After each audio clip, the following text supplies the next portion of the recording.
Oh, true believers, Marvel Comics has got a story for you. Shout out to Stan Lee and Jack Kirby. You know. Woo! Get into it. Yes. I'm sorry, my mic is messy. I had to, y'all. I had to. I miss Stan Lee. I almost got to meet Stan Lee at Cincinnati Comic Expo. Shout out to my friend Ali. You know who you are. My friend Ali actually got to meet Stan Lee. He stood in line for a good hour and some change, but finally got to meet the man himself. Of course, Jack Kirby was not there, obviously, but he got to meet Stan Lee and take a picture with his Spider-Man comic, Amazing Fantasy. And apparently they got to talk for a short period of time. So yes, shout out to Stan Lee. Shout out to Amazing Comic Book Legends. But yeah, that phrase I was doing earlier is actually directly pulled from the Fantastic Four radio series from the 80s. And it starts off with this introduction, at least with the first episode, of Stan Lee voicing the narrator. And just the way he sounds and the way he moves with his words, he's like, yes, Excelsior! Marvel Comics has got a story for you. Like, he's just...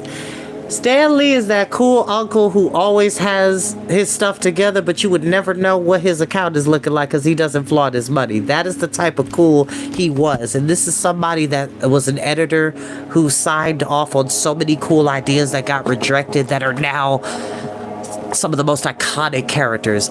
There was somebody who told him that Spider-Man would never be successful. There was somebody who told him that Black Panther would not be something people would want to read. There's somebody who even told him that the idea of the X-Men was too close to societal issues at the time. But guess what? All of those comics and even more are just as iconic, if not noteworthy, over the decades since those characters came to life, as well as DC Comics breaking the boundaries of so many different levels when it comes to characters of color. For me, for example, I was blessed with living in a time when DC Comics always have had black characters who got their own series, but then they made a whole universe of black characters. Shout out to Milestone Comics and the magic of that particular group. I thought I had... I don't think I have it over here, actually. I think I put it away. I think I did. Okay. I probably did. No. It's... Yep, it's right here. Okay. So, this is not my original Static Shock comic book. I have my original issues for that somewhere within the menagerie of all the books and comics that I have all over this apartment. But this is DC Comics' reintroduction of the Milestone universe called Static Season 1. There's a Season 2, Season 3.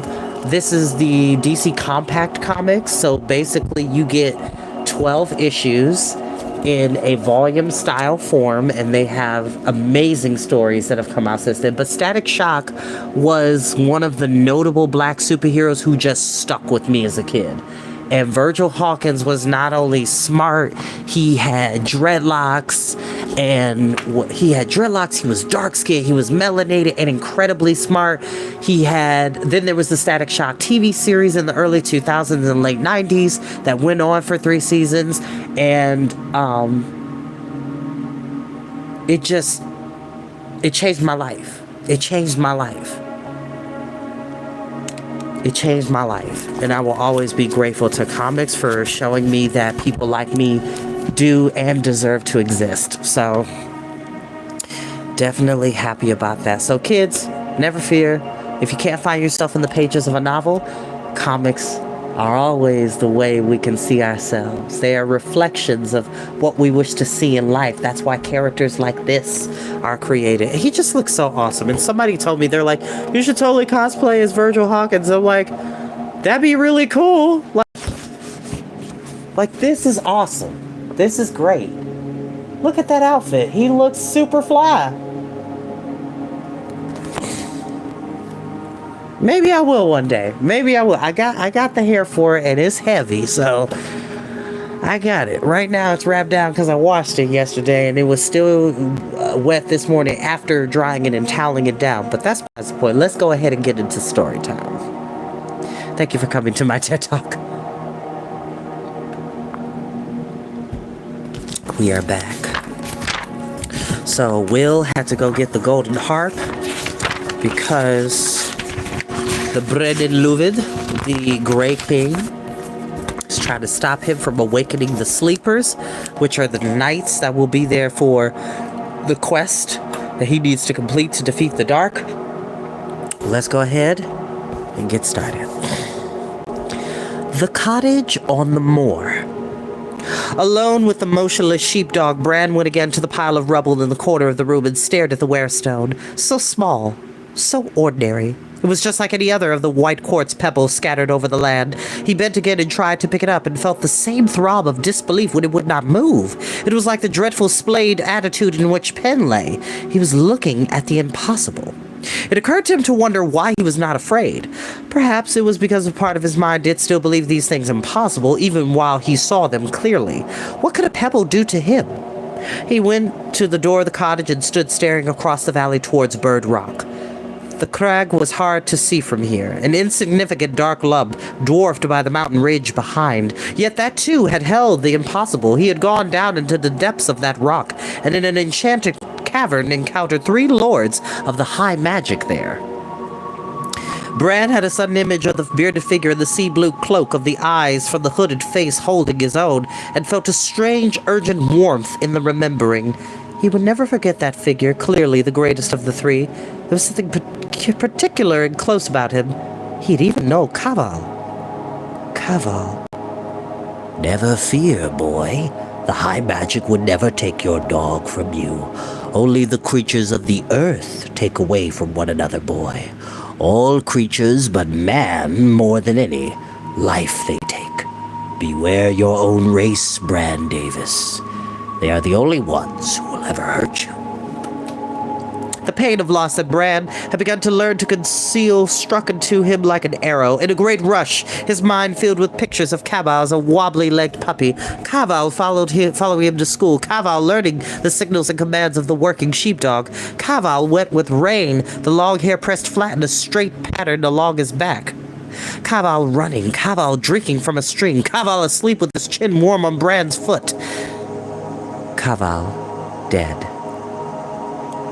He thought of Will then. It was Will's fault if Will had never brought him to... No, Brad said aloud suddenly.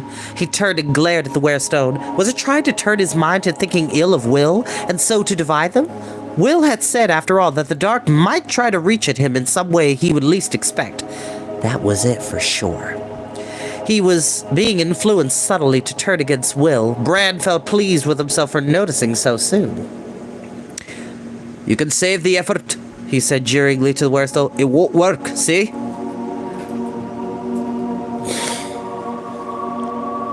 He went back to the doorway and looked out at the hills. His mind drifted back to thoughts of Caval. It was hard to keep away from the last image, the worst, yet precious, because it was the closest. He heard again the shot, and the way it had echoed around the yard. They're saying as Caval lay bleeding his life out, and Caradoc Pritchard sneered with success. Caval was going for the sheep, there is no question. I cannot say that I would not have shot him myself in Caradoc's place. That is the right of it.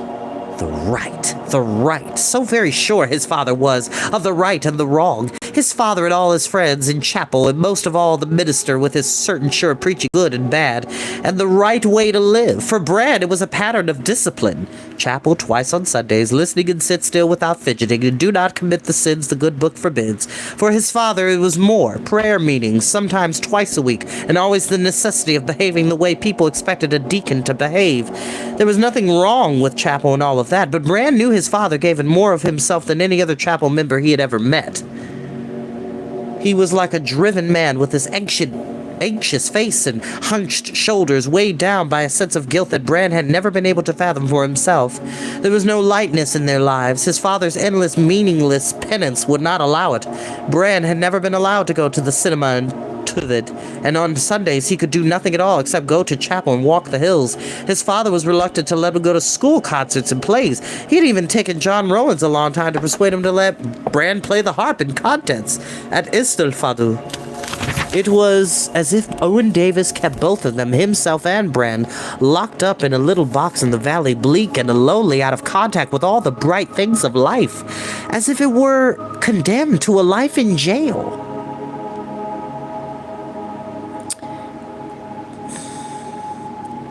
We'll save that for another day. I had a comment that I wanted to make because this is very personal to my life.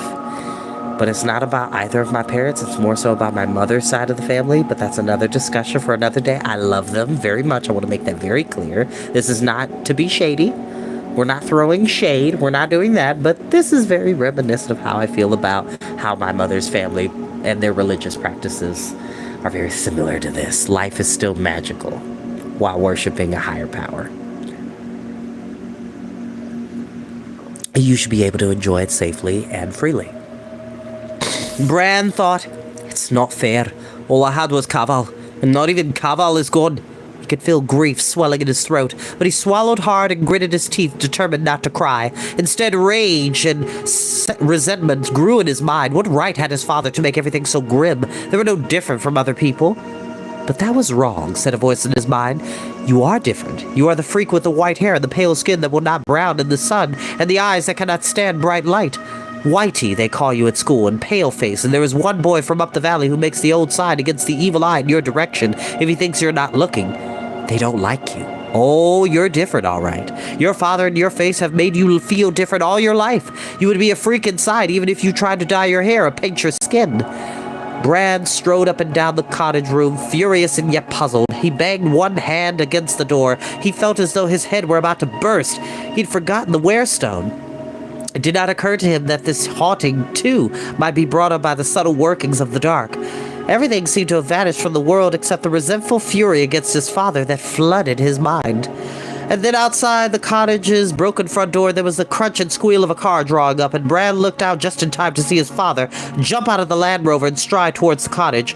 He stood still, his head stinging with rage and surprise. Owen Davis pushed open the door and stood looking at him.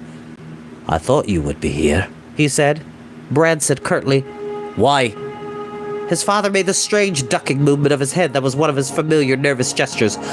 Will was up at the farm fetching something, and he said you were both up here, somewhere. You'll be along soon. Bran was standing stiffly. Why are you here? Did Will make you think something was wrong? Oh, no. Owen Davis said hastily. Well, then what? But his father had seen Penn. He stood very still for a moment, then he said gently, But something is wrong, isn't it? Bran opened his mouth and shut it again. Owen Davis came further into the room and bent over the helpless sheepdog. How is he hurt, then? Was it a fall? I've never seen an animal so... He stroked the dog's head and felt along his legs, then moved his hand to pick up one paw. Penn gave an almost inaudible whine and rolled his eyes. The paw would not move. It was not rigid or stiff. It was simply bound fast to the earth, like the wearstone. Bran's father tried each of the forepaws in turn, and each time could not move any of the fraction of an inch. He stood up and backed slowly away, staring at Penn. Then he raised his head to look at Bran, and his eyes a terrible fear was mingled with accusation. What have you been doing, boy? Bran said. It is the power of the Brennan Luvet. Nonsense! Owen Davis said sharply. Superstitious nonsense. I will not have you talk of those old pagan stories if they were true. All right, Bran said. Then is it superstitious nonsense that you cannot move the dog? It is some kind of rigor of the joints, his father said, looking at Penn. It seems to me he has broken his back, and the nerves and the muscles are all stiffened up. But there was no conviction in his voice, That is nothing wrong with him. He's not hurt. He is like that because... Bran felt suddenly that it would be going much too far to tell his father about the wearstone. He said instead, It is the malice of the Brennan Luvet.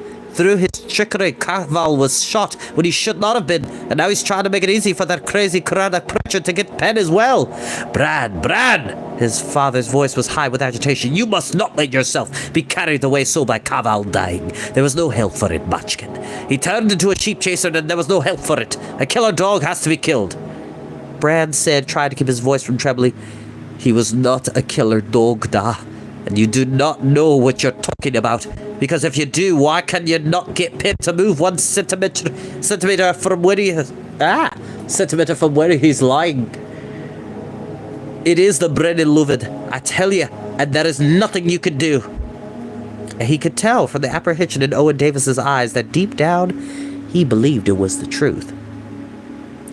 I should have known, his father said miserably. When I found you here in this place, I should have known such things were happening. Brad stared at him. What do you mean? His father did not seem to hear him. Here of all places. Blood will tell, they say. Blood will tell. She came here out of the mountains, out of the darkness to this place, and so this is where you came to. Even without knowing you came here, and evil comes of it again. His eyes were wide, and he was blinking very fast, looking at nothing. Suspicion of his meaning began to creep into Brad's mind like an evening mist over the valley. Here, you keep saying here. This was my house, Owen Davis said. No, Brad said. Oh, no.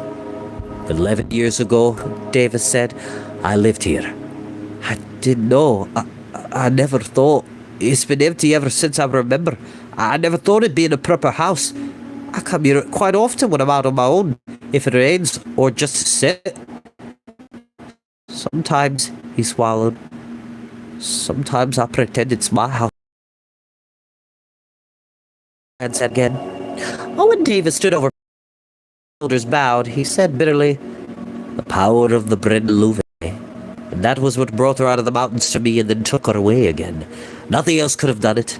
I've tried to bring you up right, away from it all in prayer and in goodness, and all the time the Brennan Louvet has been reaching out to have you back where your mother went. You should not have come here. But I didn't know, Brad said. Anger flared in him suddenly like a blown spark. How was I to know? You never told me. There's never anywhere else to go anyway. You don't let me go to Tivid ever. Not even to the pool or the beach after school with the others. Where else do you let me go except on the moors? And how was I to know I shouldn't have come here? David said wretchedly. I wanted to keep you from it. It was over. It was gone. I wanted to keep you away from the past. We should never have stayed here. I should have moved away from the valley at the beginning. Brad shook his head from side to side as if he were trying to cast something away from it. The air in the cottage seemed to be growing oppressive, heavy, filled with prickling tension like the forewarning of a thunderstorm. He said coldly,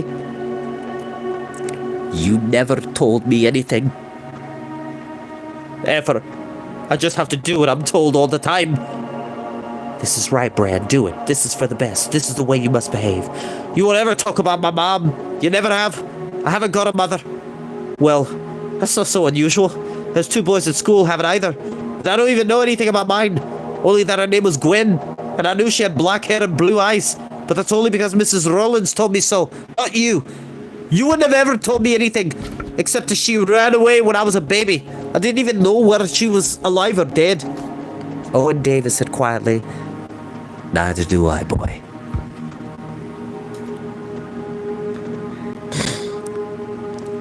But I want to know what she was like. The tension sang in Brad's head like an angry sea. He was shouting now. I want to know. And you're scared to tell me because it must have been your fault she ran away. It was your fault. I've always known it was. You kept her shut off from everyone the way you always kept me. And that's why she ran away. No. His father said. He began walking unhappily to and fro in the little room. He looked at Brad anxiously, warily, as if he were a wild animal that might spring. Brad thought the wariness was that of fear. There was nothing else in his experience that he could imagine it to be. Owen Davis said, stumbling over the words, You are young, Brad. You have to understand. I've always tried to do what is right, to tell you as much as is right, not to tell you anything that might be dangerous for you. Dangerous? Brad said contemptuously. How could it be dangerous to know about my mother?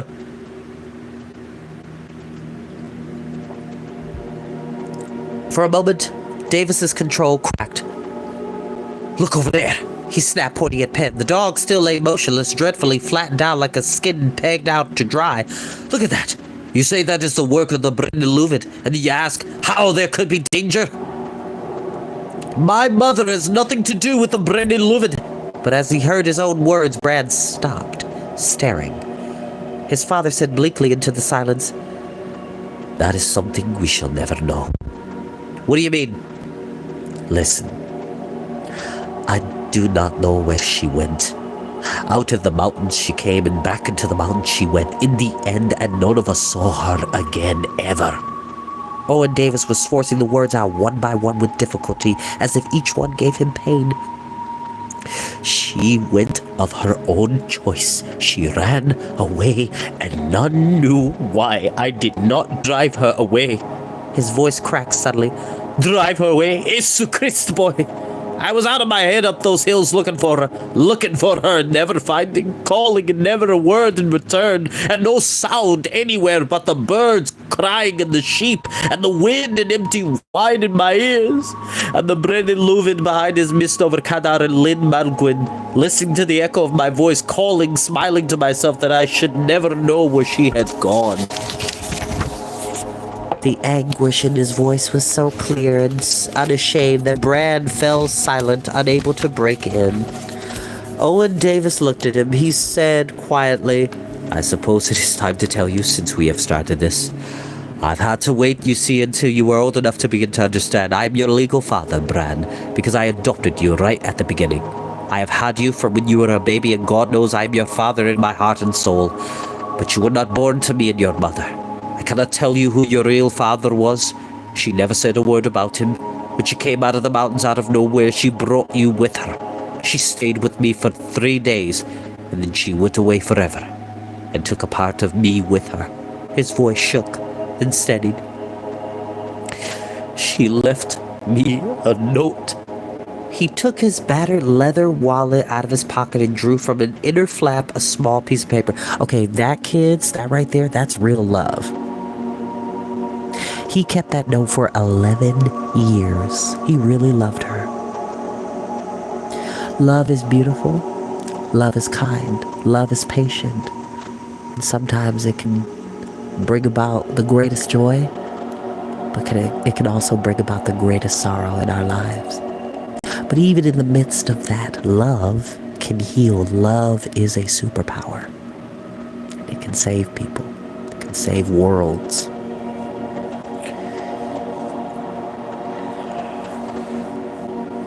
The paper was creased and fragile, almost parting at the folds. It bore only a few penciled words and a strangely rounded hand.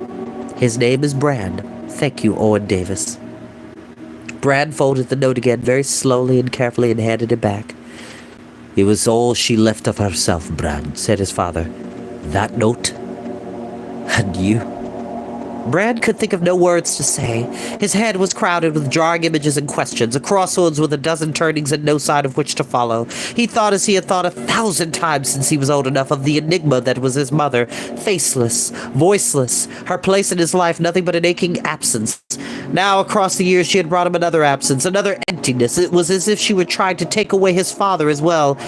At any rate, the father who, whatever their differences, had always thought of him as his own. Resentment and confusion rose and fell in Bran's mind like the wind. He thought wildly, who am I? He looked at Penn and the cottage and the warestone of the Brennan Leuven. He heard again his father's bitter remembering. The Brennan Leuven behind his mist over Cadar and Lynn Melgil. The names re-echoed round his head, and he could not understand why they should. Little Melgil, Tali Lil.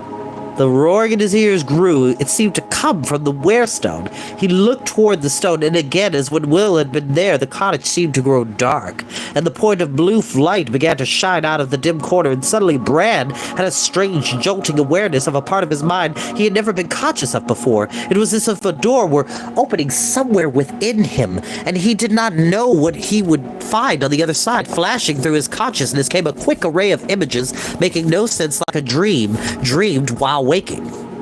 He thought he saw mist swirling on the mountain, and in it the tall, blue-cloaked figure of the Lord Will called Merriman, hooded, his head bent and his arm outstretched, pointing down into a valley at a cottage, the cottage in which Bran now stood. For a flash, Bran saw a woman with black hair blowing, and he felt washed by love and tenderness, so that in longing he almost cried out to keep the feeling from flickering away. But then it was gone, and the mist swirled, and then again, away. The hooded figure was there, and the woman too, looking back at the cottage, stretching out her arms and yearning. Then the figure of the Lord called Merriman, swept his robed arm around the woman, and they were both gone, vanished into the mist, out of sight, and he knew, out of the world. He saw only one other image. Far below, through a break in the mist, the water of a distant lake, glimmering like a lost jewel. Brad did not understand. He knew that somehow he was seeing something out of the past concerning his mother, but there was not enough. What had Merriman to do with her coming, with its beginning and its end? He blinked and found he was staring at his father again. Davis's eyes were wide and concerned. He was clutching Brad's arm and calling his name. And in the new part of his mind that he had not seen before, Brad knew something, and suddenly, that he now had the power to do more things than he could ordinarily have done. He forgot all else that had happened that day, thinking only of the glimpse of his mother on a mountain over a glinting lake. All at once, he wanted only to get to Tal Lil and the slopes of Kadar Idris, to find out if this new part of his mind could sense there some further memory of the way he had begun, and he knew he could do something else too. Leaping up, he called to the dog in a strong voice that seemed hardly his own. Tivid Yiman Pen! And out of his flat-pressed paralysis, the black sheepdog instantly rose and leapt, and the boy and the dog ran out and away across the moor. Owen Davis's face, lined old in fear and concern, stood silently watching for a moment. Then he moved heavily out to the car and drove out away from the cottage along the road to Idris Jones's farm. Kadar Idris. I love how that rolls on the top. Idris. It kind of reminds me of Caradhras, which is the mountain pass in The Lord of the Rings, the Fellowship of the Ring. Caradhras. I love that. Will rode more slowly than he had expected. The awkward shape of the heart pressed against his chest cut into his bruised arm and hurt so much that soon he could scarcely keep from dropping it. He stopped often to change his position. There were other reasons for pausing, too.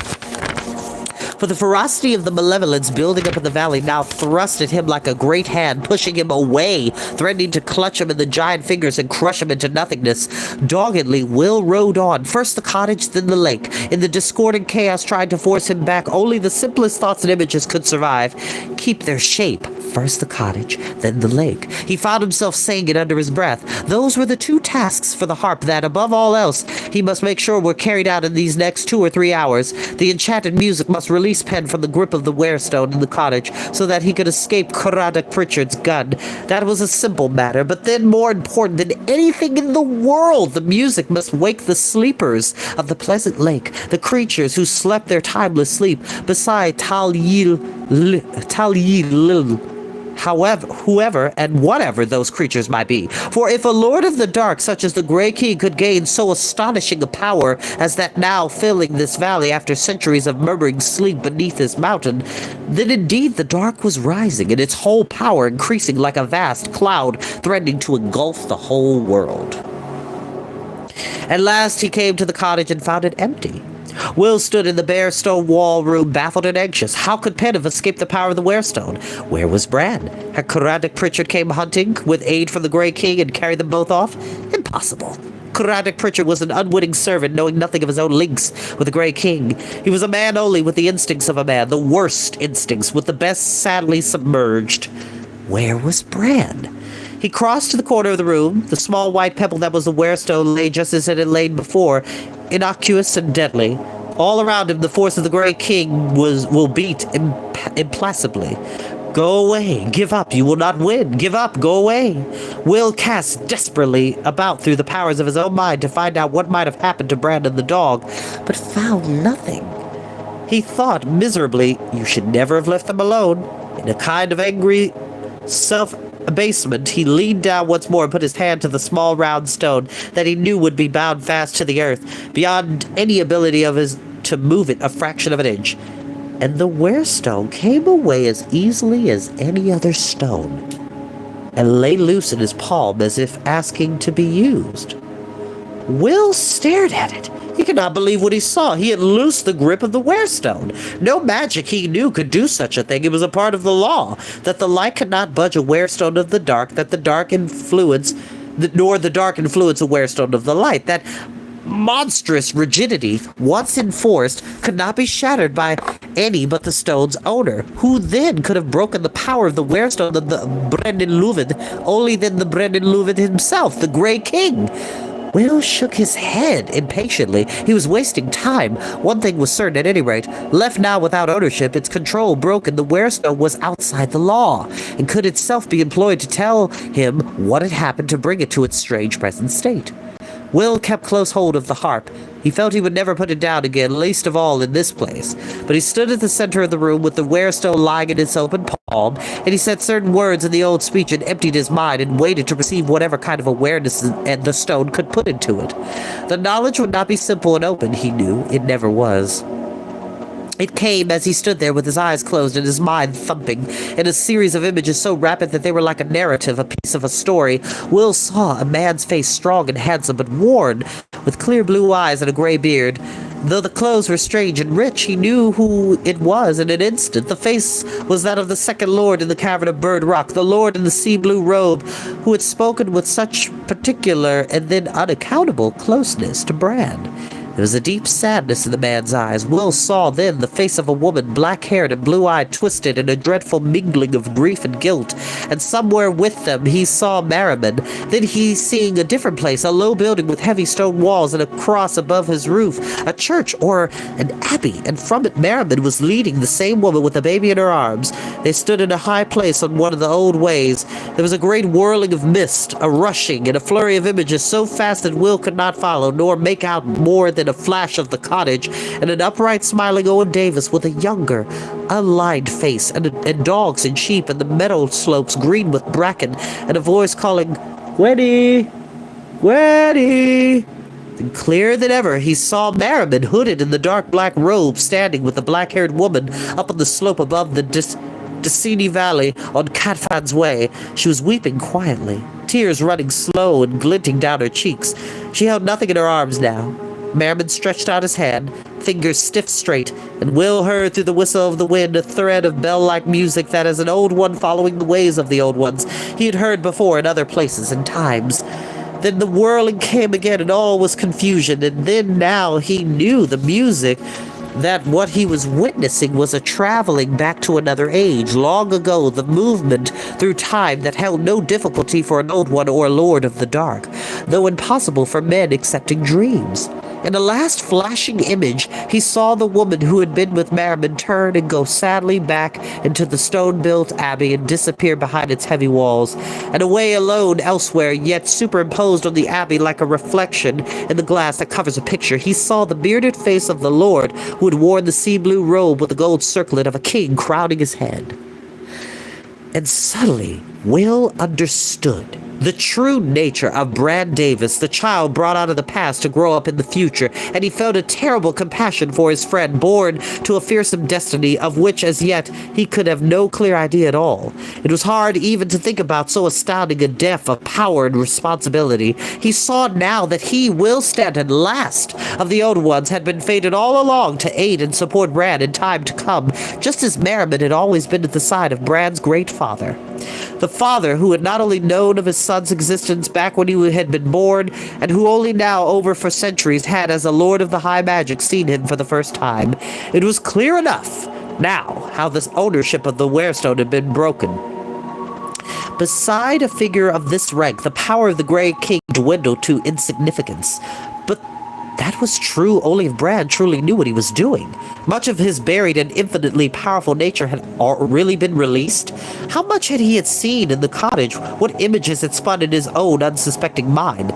Clutching the harp, forgetting his hurt arm in the haste, Will ran out of the cottage, clambered on the bicycle, and made off along the road to Tal y Luid. Bran could have gone nowhere else. All roads now must lead to the lake and to the Sleepers, for at stake was not only the quest of the golden harp, the Sleepers waking, but a power of the high magic that could, if still unrecognizable and uncontrolled, destroy not only the quest, but the light as well. And that is where we will end for tonight. I thank you all so much for joining me, and thank you all so much for your support, and I will see you all next time. Bye, lovelies. Bye-bye. We just gotta live.